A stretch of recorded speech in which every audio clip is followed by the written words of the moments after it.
உரிமைகளை மீட்க வருகின்ற அத்துணை தலைமுறைகளில் அவருடைய தலைமுறைகளுடைய உரிமைகளை காக்க அடுத்த 100 நாட்கள் தமிழகம் முழுவதும் சென்று மக்களுக்கு விழிப்புணர்வு பிரச்சாரத்தை மேற்கொண்டு தமிழக மக்களின் உரிமைகள் என்ன என்ன என்று மக்களுக்கு எடுத்துரைக்க 100 நாட்கள் நடைபயணத்தை மேற்கொள்ள இருக்கின்றேன். அதை திருப்போரூர் நகரில் இன்று நம்முடைய இனமான காவலர் சமூக நீதி போராளி மருத்துவர் ஐயா அவருடைய பிறந்த தினத்தன்று நம்முடைய வெற்றிவேல் முருகன் நகரில் தொடங்கிக் கொண்டிருக்கின்றோம். இந்த தொடக்க விழாவிற்கு வருகை தந்து எனக்கு முன்பு பேசி அமர்ந்த தமிழக அனைத்து விவசாயிகள் சங்கங்களின் ஒருங்கிணைப்பு குழு மற்றும் தமிழக காவிரி விவசாயிகள் சங்கத்தின் தலைவர் மரியாதைக்குரிய திரு PR பாண்டியன் அவர்களே, ஓய்வு பெற்ற வணிக வரித்துறை அலுவலர் மற்றும் பணியாளர் சங்கத்தின் நிறுவன தலைவர் திரு வைத்தியநாதன் அவர்கள், புரட்சி பாரதத்தின் மாநில கொள்கை பரப்பு செயலாளர் திரு சிவலிங்கம் அவர்கள், மாவட்ட செயலாளர் படூர் அசோக் அவர்கள், பேராசிரியர் எம் ஜெயஸ்ரீ அவர்கள், ஓய்வு பெற்ற அரசு அலுவலர் சங்கத்தின் கோட்ட தலைவர் திரு சுவாமிநாதன் அவர்கள் மற்றும் இங்கே மேடையில் என்னுடன் வருகை தந்திருக்கின்ற பாட்டாளி மக்கள் கட்சியின் பொதுச் செயலாளர் வடிவேல் ராவணன் அவர்கள், பொருளாளர் திலகபாமா அவர்கள், தலைமை நிலை செயலாளர் செல்வகுமார் அவர்கள், முன்னாள் மத்திய அமைச்சர்கள் AK மூர்த்தி அவர்கள், அரங்க வேலு அவர்கள், NT சண்முகம் அவர்கள், சட்டமன்ற உறுப்பினர்கள் வெங்கடேஸ்வரன் அவர்கள், சிவகுமார் அவர்கள், சதாசிவம் அவர்கள், வழக்கறிஞர் பாலு அவர்கள், பசுமை தாயத்தின் அருள் அவர்கள், முன்னாள் சட்டமன்ற உறுப்பினர் கார்த்திக் அவர்கள், முன்னாள் நாடாளுமன்ற உறுப்பினர்கள் முனைவர் தனராஸ் அவர்கள், மருத்துவர் செந்தில் அவர்கள், மு ஜெயராமன் அவர்கள், வைத்தி அவர்கள், ஆலயமணி அவர்கள், முன்னாள் சட்டமன்ற உறுப்பினர் வேலுச்சாமி அவர்கள், முன்னாள் சட்டமன்ற உறுப்பினர் சக்தி கமலாம்பாள் அவர்கள், நிர்மலா ராசா அவர்கள், முன்னாள் சட்டமன்ற உறுப்பினர் கணேஷ்குமார் அவர்கள், முன்னாள் சட்டமன்ற உறுப்பினர் இளவழகன் அவர்கள், வடசென்னை ராதா அவர்கள், பொன்மலை அவர்கள், பொன் கங்காதரன் அவர்கள், பாலோகி அவர்கள், BV செந்தில் அவர்கள், ராஜசேகர் அவர்கள், தாமரைக்கண்ணர் அவர்கள், தர்மலிங்கம் அவர்கள், சாந்தமூர்த்தி அவர்கள், அரசாங்கம் அவர்கள், தர்மபுரி சண்முகம் அவர்கள், காசாம்பு பூமாலை முன்னாள் சட்டமன்ற உறுப்பினர் அவர்கள், மாவட்ட செயலாளர்கள் ஆறுமுகம் அவர்கள், முத்துகிருஷ்ணன் அவர்கள், செல்வ மகேஷ், ரவிச்சந்திரன், கார்த்திகேயன், ஜெயபிரகாஷ், ஜெகன், தமிழரசன், குமார், GK ரவி, செல்வி செல்வம், கஸ்தூரி, ஜோதி வெங்கடேசன் அவர்கள் மற்றும் இங்கே இந்த நிகழ்ச்சியை மிக சிறப்பாக நடத்தி கொண்டு இதை மிக சிறப்பாக ஏற்பாடு செய்த மாவட்ட செயலாளர் காயார் ஏழுமலை அவர்கள், கணேசமூர்த்தி அவர்கள், PVK வாஸ் அவர்கள், காரணை ராதா அவர்கள், தட்சிணாமூர்த்தி அவர்கள், மோகன் அவர்கள், இளந்தோப்பு வாஸ் அவர்கள், ECR கணபதி அவர்கள், வெங்கடேசன் அவர்கள் மாவட்ட செயலாளர் மற்றும் மகேந்திரன், காயிரம்பேடு தேவராஜ் அவர்கள், கதிர்வேல், TK பெருமாள், துரை பூபாலன் அவர்கள், கலிய சுப்பிரமணிய அவர்கள், PRP பரந்தாமன் அவர்கள், விஜயகுமார் அவர்கள், கிருஷ்ணகுமார் அவர்கள், சதீஷ், KK சதீஷ், புருஷோத்தமன், தையூர் கார்த்திக், லோ ஸ்ரீதர், T கோபு, கர்ணன், நாகராஜ், சதாசிவம், குணா, மேகநாதன், ஜெனிமா கலியமூர்த்தி, பிரியதர்ஷினி, சித்ரா தர்ஷனமூர்த்தி, உஷா வேலு, பட்டு, உஷா,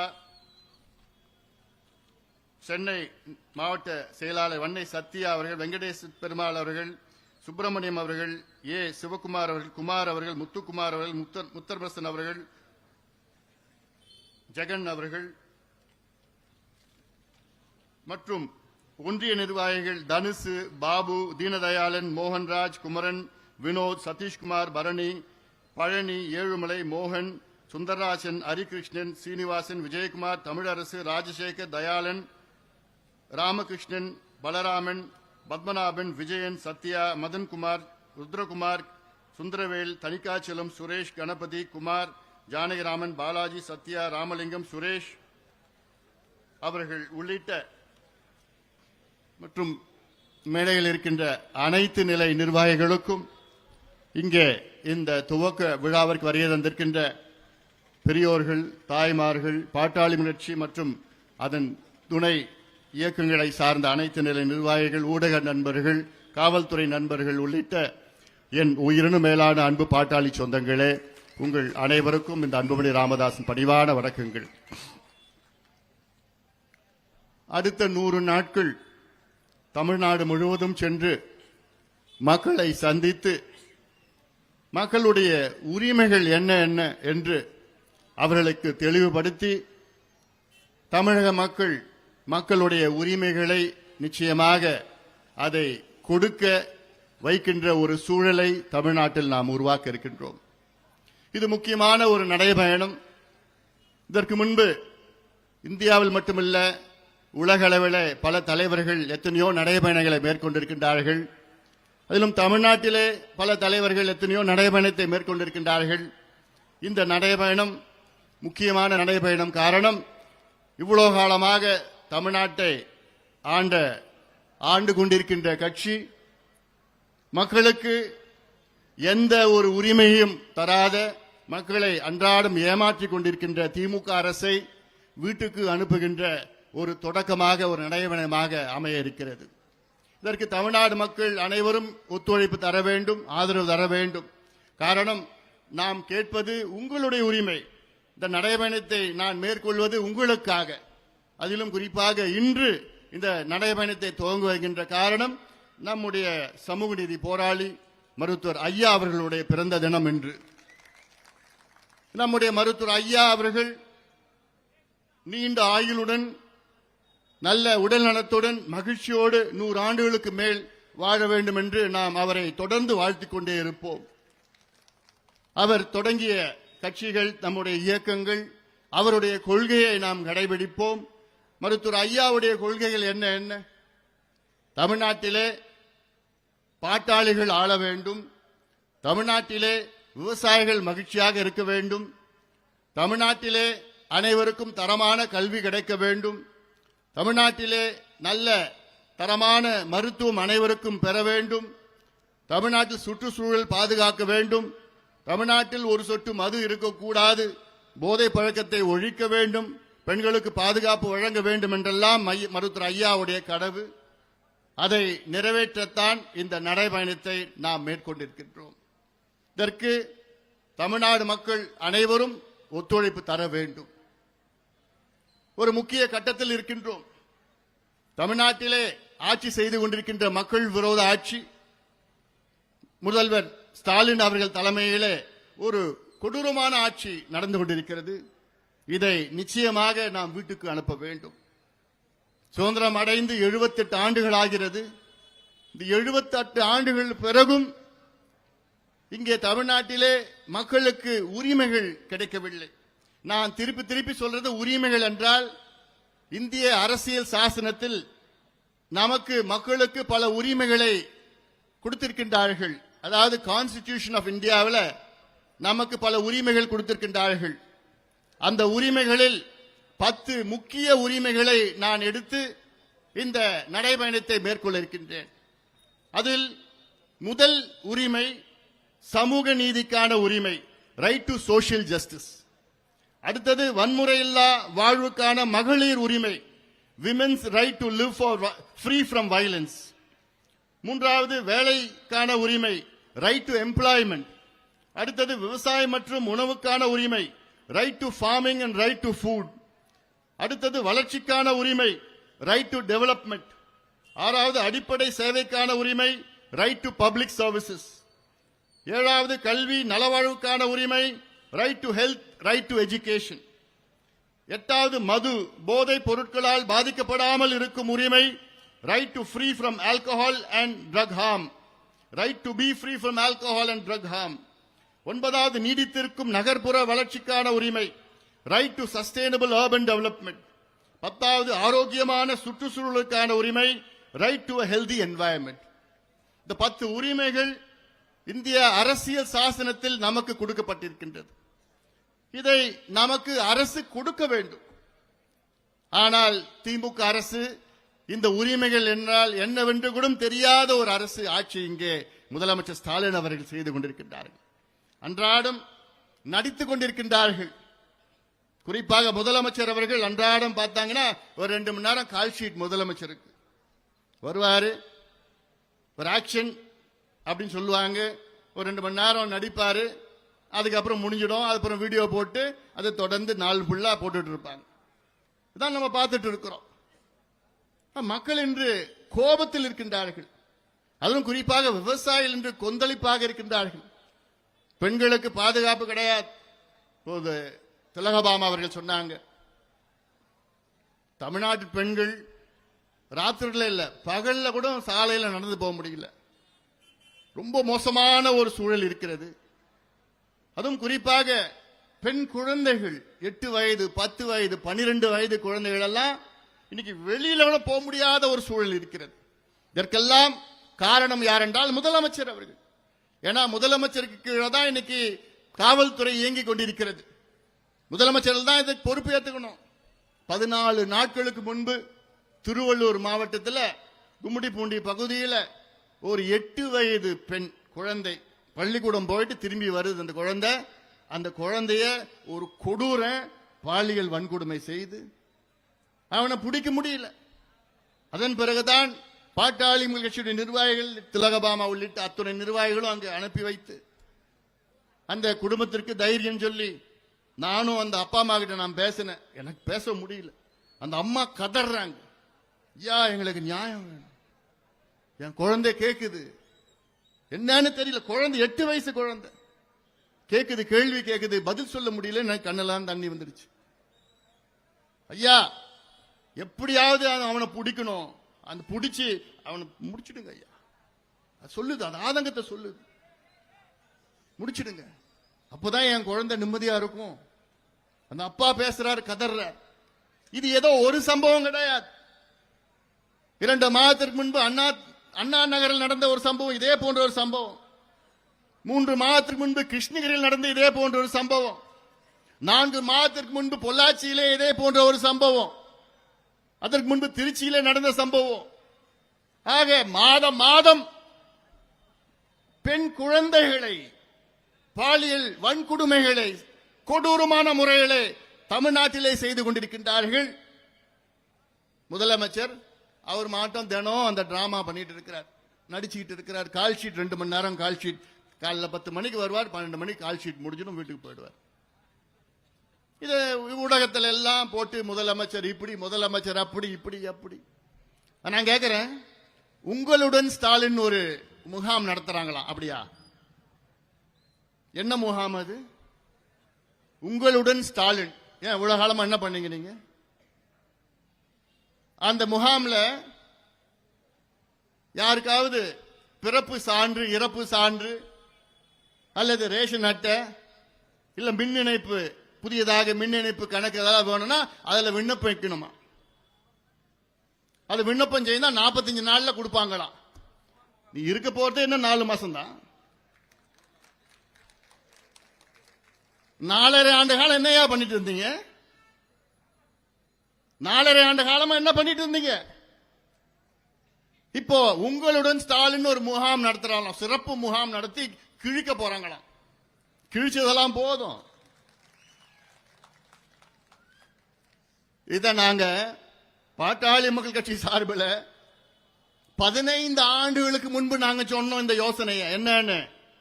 சேவை பெரும் உரிமை சட்டம், ரைட் டு சர்வீசஸ் ஆக்ட். அதை கொண்டு வாயா, வேற எங்கேயுமே போக வேண்டாம். அந்த சட்டத்தை நீங்க கொண்டு வந்தா யாராவது விண்ணப்பம் செய்தா 15 நாட்களில் அந்த துறை சார்ந்தவர்கள் அதற்கு அனுமதி கொடுக்க வேண்டும், இல்ல சான்று கொடுக்க வேண்டும். எவ்வளவு நாள்ல? 15 நாள்ல தானா நடக்கும். அது நேரடியாக போய் விண்ணப்பம் கொடுக்க தேவையில்லை, ஆன்லைன்ல விண்ணப்பம் கொடுக்கலாம்.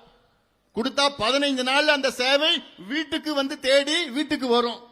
அந்த சட்டத்தை நிறைவேற்றுங்கன்னு 15 ஆண்டுகளுக்கு முன்பு சொன்னது பாட்டாளி மக்கள் கட்சி. இத திமுக தேர்தல் அறிக்கையில காப்பி அடிச்சு அதை கொண்டு வந்து எப்பயும் போல ஏமாத்தினாங்க. இன்னைக்கு வரைக்கும் அந்த சட்டத்தை கொண்டு வரல. அந்த சட்டம் வந்திருந்ததுன்னா இந்த முகாம்கள் தேவையில்லை, உங்களுடன் ஸ்டாலின் அவர்களுடன் ஸ்டாலின் தேவையில்லை. தானா அந்த சேவை எல்லாத்துக்கும் கிடைக்கும். இந்த சேவை தான் நான் சொல்றது ரைட் டு சர்வீசஸ் ஆக்ட். இது நம்முடைய உரிமை, இதை பெறுவது நம்ம உரிமை, கொடுப்பது அரசினுடைய கடமை. இதுல 10 உரிமைகள் இருக்கு. இதை பத்தி நான் பேசணும்னா ஒவ்வொரு உரிமையை பத்தி என்னால 2 மணி நேரம் பேச முடியும். ஆனா இந்த மேடையில நான் பேச போறது கிடையாது. இன்னும் 100 நாள் இருக்கு பேசுறதுக்கு. ஒவ்வொரு பகுதியிலையும் போய் அங்கங்க இருக்கிற மக்களுடைய என்னென்ன பிரச்சனைகள் இருக்கிறது, அந்த பிரச்சனைகளை எடுத்து பேச போறேன் நான். இது பேசுவது கிடையாது, இது விழிப்புணர்வு. ஏன்னா மக்கள் ஏதோ ஒரு மெத்தனமா ஏதோ ஒன்று இருக்கிறாங்க. அதுவும் குறிப்பா பெண்கள் ஏதோ 1000 ரூபாய் கொடுக்குறாங்களாமே, 1000 ரூபாய்க்கு அடிச்சுக்கிட்டு புடிச்சுக்கிட்டு. இது யார் வீட்டு பணம்? இது 1000 ரூபாய் கொடுத்தாங்கன்னா சரியா போயிடுமா? உங்க வாழ்க்கை சரியா போயிடுமா? பெண்களுடைய உரிமை தொகையா பேரு பாருங்க, உரிமை தொகை. என்னையா உரிமை கொடுத்துட்டீங்க பெண்களுக்கு? அவங்களுக்கு 1000 ரூபாய் கொடுத்தா உரிமை எல்லாம் சரியா போயிடுமா? அந்த 1000 ரூபாய் காலையில கொடுத்தா மாலையில எங்க போகுது? நீ ஆரம்பிச்ச டாஸ்மாக் கடைக்கு தான் போகுது. அதனால பெண்களுக்கு தான் பாதிப்பு. அரசு கொடுக்கிற 1000 ரூபாய் டாஸ்மாக் கடைக்கு போயிட்டு பெண்களுக்கு தான் சாலையில சுதந்திரமா போக முடியாத ஒரு சூழல். குடிச்சுக்கிட்டு பெண்களை கேலி பண்றது, சீண்டறது, பாலியல் வன்கொடுமைகள் செய்யறது, எல்லாத்துக்கும் காரணம் யாருன்னா திமுக முதலமைச்சர் ஸ்டாலின் அவர்கள். வேற யாரும் இல்ல, வேற யாரையும் சொல்ல முடியாது. சாதாரணமா இதெல்லாம் செய்ய வேண்டிய திமுக இன்னைக்கு நாடகம் ஆடிக்கொண்டு நம் பணத்தில், மக்களுடைய வரி பணத்தில் விளம்பரம் தேடிக்கொண்டு அங்கங்க பார்த்தா பேனர், அங்கங்க பார்த்தா என்னென்னமோ போட்டு ஓடிபி வைக்கிறாங்க. என்னையா இதெல்லாம்? யார் வீட்டு பணம் இது? இதெல்லாம் மக்களுக்கு தெரியப்படுத்த வேண்டும். அருமை நண்பர் பாண்டியன், PR பாண்டியன் அவர்கள் இங்கே பேசினார்கள். இன்னைக்கு விவசாயி, யாராவது ஒரு விவசாயி இன்னைக்கு மகிழ்ச்சியா இருக்கிறாங்களா? தமிழ்நாட்டில் ஒரே ஒரு விவசாயி நான் சந்தோஷமா இருக்கேன்னு சொல்லுங்க பார்க்கலாம். ஒருத்தர்.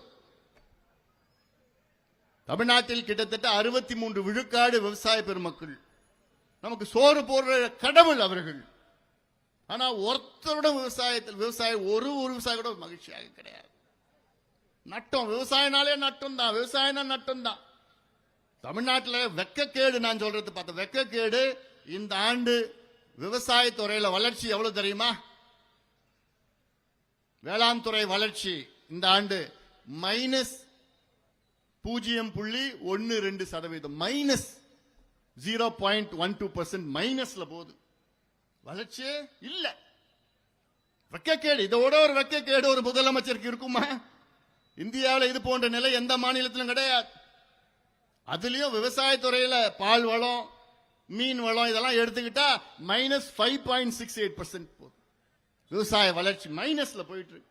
விவசாயிகள் எங்க என்ன பண்ணுவாங்க? நீ கொடுத்தல்ல, தேர்தல் வாக்குறுதி கொடுத்தல்ல, என்ன கொடுத்தீங்க? நாங்கள் ஆட்சிக்கு வந்தா நெல்லு குண்டாலுக்கு 3500 ரூபாய் கொடுப்போம் வாக்குறுதி கொடுத்தீங்க. என்னாச்சு? அண்ணாச்சி உன் வாக்குறுதி என்னாச்சு? 3500 ரூபாய் ஒரு குண்டாலுக்கு. நாங்க ஆட்சிக்கு வந்தால் கரும்புக்கு ஒரு டன்னு 5000 ரூபாய் கொடுத்தோம் வாக்குறுதி கொடுத்தீங்க. என்னாச்சு? அது ஏமாத்து வேலை. இப்படி விவசாயிகளுடைய விரோத ஆட்சி திமுக ஆட்சி இங்கு நடைபெற்றுக் கொண்டிருக்கிறது. தமிழ்நாட்டிலே ஒரே ஒரு விவசாயி கூட திமுகவுக்கு வாக்களிக்க கூடாது கூடாது கூடாது. ஏன்னா ஸ்டாலின் அவர்களுக்கும் விவசாயத்துக்கும் சம்பந்தம் கிடையாது. ஆனா சொல்றது மட்டும் நான் டெல்டாக்காரன். சட்டமன்றத்தில் ஸ்டாலின் அவர்கள் ஆவேசமா பேசுவார், நான் டெல்டாக்காரன் தான். நீங்க உங்களுக்கும் விவசாயிக்கு என்ன சம்பந்தம் இருக்குது? இல்ல, ஒன்னும் சம்பந்தம் கிடையாது. உங்களுக்கு விவசாயத்தை பத்தி என்ன தெரியும்? ஒன்னும் தெரியாது.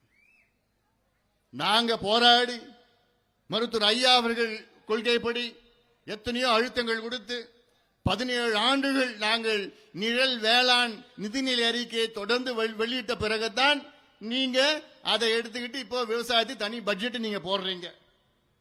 67ல இருந்து ஆட்சி பண்றீங்கல்ல நீங்க, இதுக்கு முன்ன நீங்க போட வேண்டியதானே. இதெல்லாம் நம்ம பேசிக்கிட்டே போலாம். நம்ம அதுவும் குறிப்பா நம்ம விளை நிலங்களை பார்த்து தான் அங்கதான் நாங்க சிப்காட் அமைப்போம், அங்கதான் நாங்க விமான நிலையம் அமைப்போம், அங்கதான் மக்களை பிடிங்க எடுத்து நிலக்கரி சுரங்கத்தை நாங்க அமைப்போம்னு அப்படியே அதாவது கங்கணம் கட்டி கொண்டிருக்கின்ற ஒரு திமுக மக்கள் விரோத ஆட்சியை அகற்றுகின்ற காலம் நேரம் வந்துவிட்டது. இதெல்லாம் விவசாயிகள் மறக்க கூடாது. அதே போன்ற தமிழ்நாட்டில் உள்ள ஒரு பெண் கூட திமுகவுக்கு வாக்களிக்க கூடாது.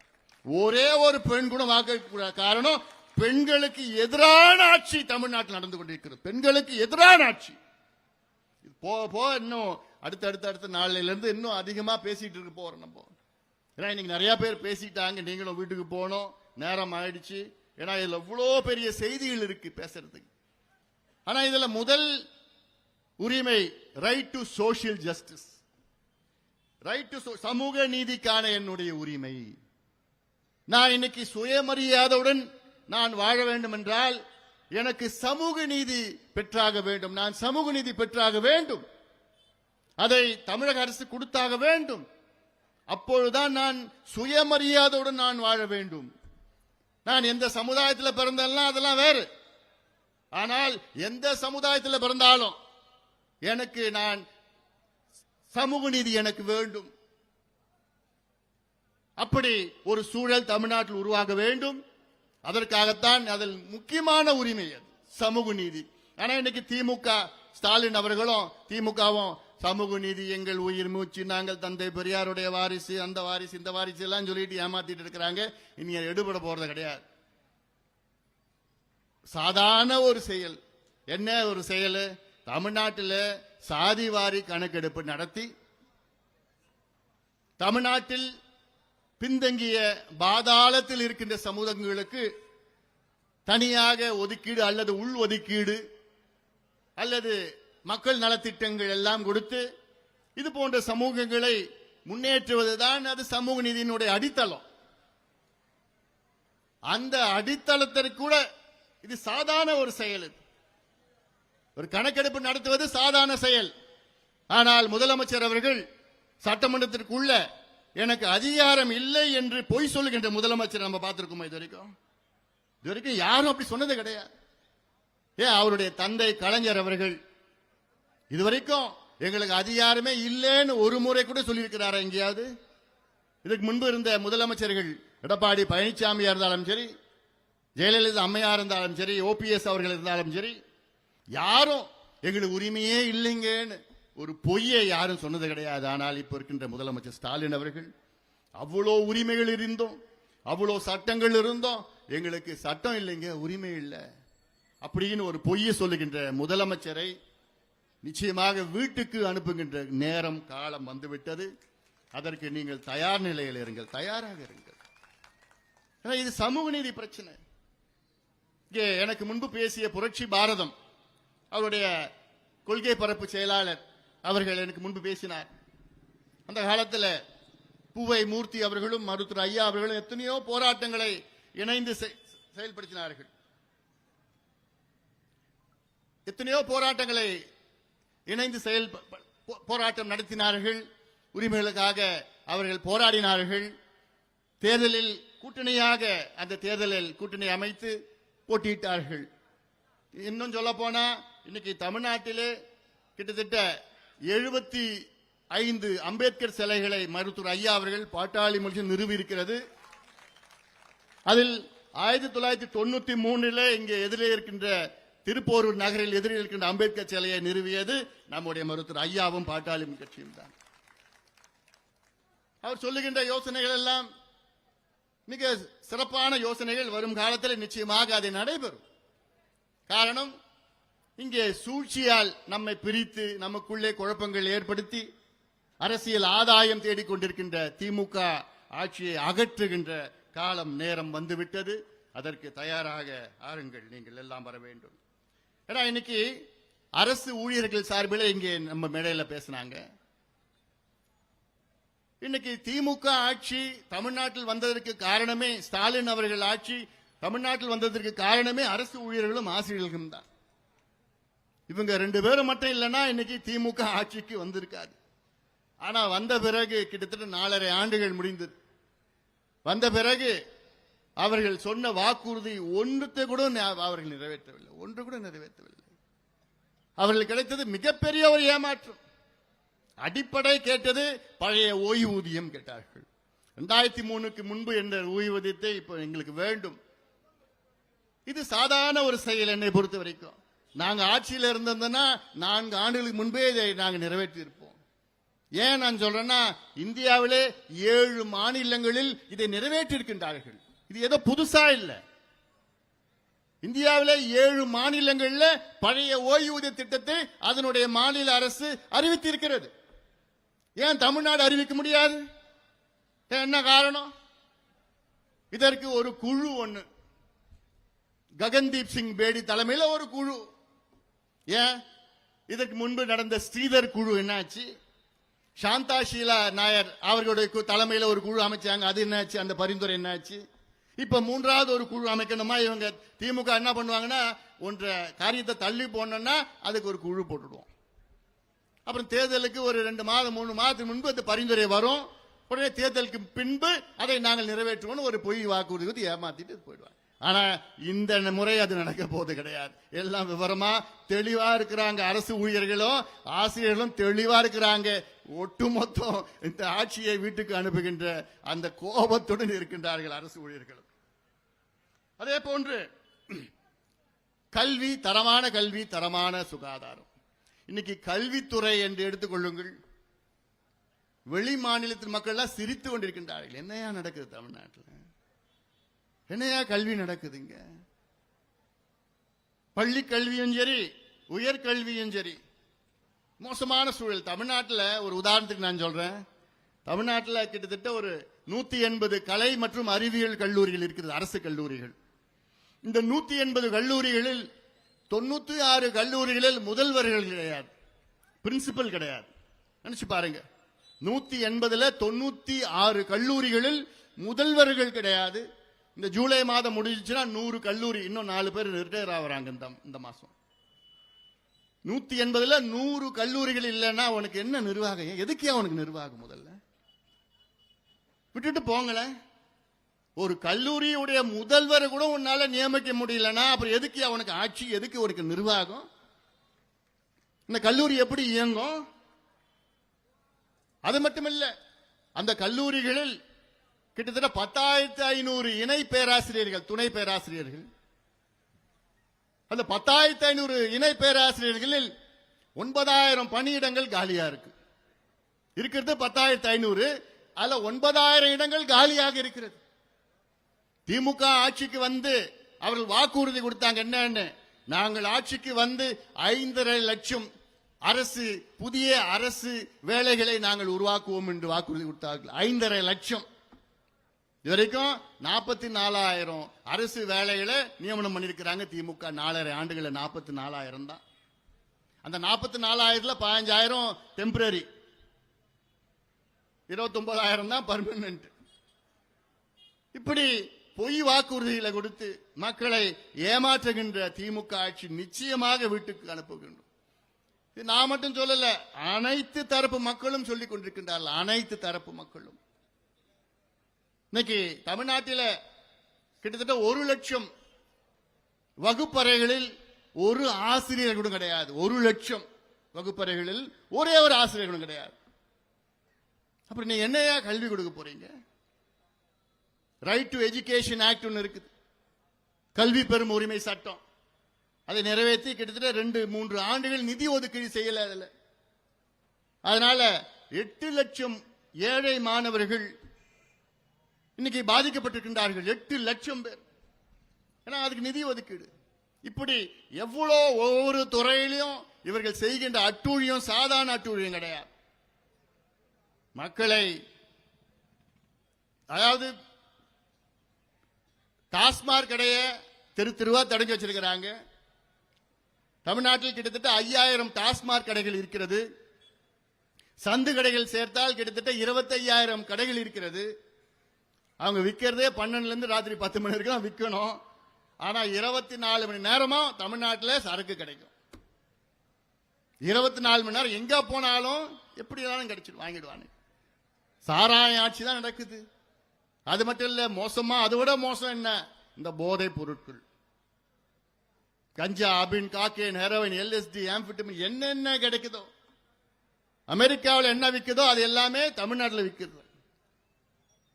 இதை நான் மட்டும் சொல்லல, எல்லாரும் சொல்றாங்க. எல்லா தலைவர்களும் இல்ல, பொதுமக்கள் எல்லாம் சொல்லிட்டு இருக்கிறாங்க. காவல்துறை தெரியாம யாரும் ஒரு பொட்டலம் கஞ்சா வைக்க முடியாது.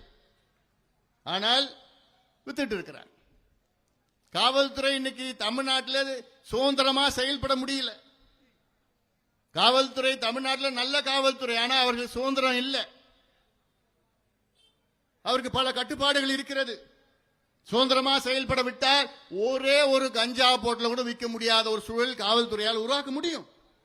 ஆனா அதெல்லாம் அங்க இருக்கிற கட்சிக்காரங்க, திமுக கமிஷன், கலெக்ஷன் கமிஷன், இதற்கெல்லாம் ஆட்சி மாற்றம் வேணும். ஏன்னா இது ரொம்ப மோசமா போயிட்டு இருக்கு.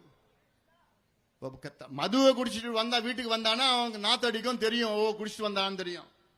ஆனா போதை மாத்திரையோ போதை பொருட்களோ அவன் சாப்பிட்டுட்டு வந்தானா, ஊசி போட்டு வந்தானா தெரியாது. அப்பா அம்மாவுக்கு தெரியறதுக்கே 1 வருஷம் 2 வருஷம் ஆயிடும். 2 வருஷம் ஆகிறதுக்கு முன்னாடி அவ்வளவுதான், முடிஞ்சு போச்சு, அவன் வாழ்க்கையே முடிஞ்சு போச்சு. தமிழ்நாட்டில் எல்லா குடும்பத்திலையும் இன்னைக்கு பாதிப்புகள் இருக்கிறது. இதற்கு முழு காரணம் யாருன்னா முதலமைச்சர் ஸ்டாலின் அவர்கள். 100% reason for all this CM Stalin அவர்கள். இதையெல்லாம் இன்னும் மக்களிடம் எடுத்து சொல்ல வேண்டும். அதற்காகத்தான் இந்த நடைபயணத்தை நாம் மேற்கொண்டு இருக்கின்றோம். அதற்கு நீங்கள் தமிழ்நாடு மக்கள் எல்லாம் நீங்கள் எல்லாம் ஆதரவு கொடுக்க வேண்டும். இன்னும் நிறைய செய்திகள் நான் உங்களிடம் பகிர்ந்து கொள்ள வேண்டும். ஆனால் ஒவ்வொரு ஊரா நான் வரப்போறேன். நான் வாங்க, என் கூட வாங்க, என் கூட நடங்க, மக்களுக்கு விழிப்புணர்வு ஏற்படுத்தணும், எல்லாமே வாங்க. ஏன்னா இது நம்முடைய உரிமை, உங்களுடைய உரிமை. அது இன்னைக்கு நீங்க கேட்கலன்னா என்னைக்கும் நீங்க கேட்க முடியாது. இன்னைக்கு பெண்கள் என் உரிமையை கொடுன்னு கேளுங்க. இன்னைக்கு இளைஞர்கள், மாணவர்கள் என் உரிமையை கொடுங்கள் என்று கேளுங்கள். விவசாயிகள் எங்களுடைய உரிமையை கொடுங்கள் என்று கேளுங்கள். வியாபார பெருமக்கள் கேளுங்கள், தொழிலாளர்கள் கேளுங்கள், அரசு ஊழியர்கள் கேளுங்கள், நெசவாளர்கள், மீனவர்கள், அத்துணை மக்களும் எங்களுடைய உரிமைகளை கொடுங்கள், கொடுங்கள். எங்களுக்கு உரிமைகள் அரசியல் சாசனத்தில் இருக்கிறது, அதை நீங்கள் கொடுக்க வேண்டும் என்று நீங்கள் கேட்க வேண்டும். அதுவும் குறிப்பாக இளைஞர்கள். இன்னைக்கு வேலை வாய்ப்புன்னு எதுவும் கிடையாது. ஏன் இந்த மாவட்டம் எடுத்துங்க, செங்கல்பட்டு மாவட்டம் எடுத்துங்க, திருப்பூர் ஒரு பகுதி எடுத்துங்க, சுத்தி இருக்கிற இங்க தொழிற்சாலைகள் எவ்வளவு இருக்கு. தொழிற்சாலையில் உள்ளூர் மக்களுக்கு வேலை கிடைக்குதா? உள்ளூர் இளைஞர்களுக்கு வேலை கொடுக்கறாங்களா? எதுவும் இல்லை, எதுவும் கிடையாது. திமுக ஆட்சி வருவதற்கு முன்பு ஒரு உறுதி கொடுத்தாங்க. என்னன்னு, நாங்க ஆட்சிக்கு வந்தவுடன் தமிழகத்தில் உள்ள தொழிற்சாலைகளில் 70 விழுக்காடு வேலைகள் உள்ளூர் மக்களுக்கு, தமிழ்நாட்டை சார்ந்தவர்களுக்கு கொடுப்போம் என்று ஒரு சட்டத்தை கொண்டு வருவோம் என்று உறுதி கொடுத்தார்கள். இன்னும் 4.5 ஆண்டுகள் முடிஞ்சிச்சு. இன்னும் ஒரு 6 மாதம் தான் இருக்கு. இந்த 6 மாதத்தில் என்ன பண்ண போறாங்க? ஆக இதை போன்ற எவ்வளோ செய்திகள் இருக்கிறது. இந்த செய்திகள் எல்லாம் இன்னும் போக போக உங்களுக்கு நான் தெளிவுபடுத்தியிருக்கின்றேன். ஆக இதையெல்லாம் நீங்கள் உங்கள் மனதிலே ஏற்றி எல்லாருக்கும் சொல்லுங்க, இந்த செய்தியை சொல்லுங்க. நம்ம ஏதோ நடந்து நம்முடைய நடைபயணம் ஏதோ விளம்பரத்துக்காகவோ கிடையாது.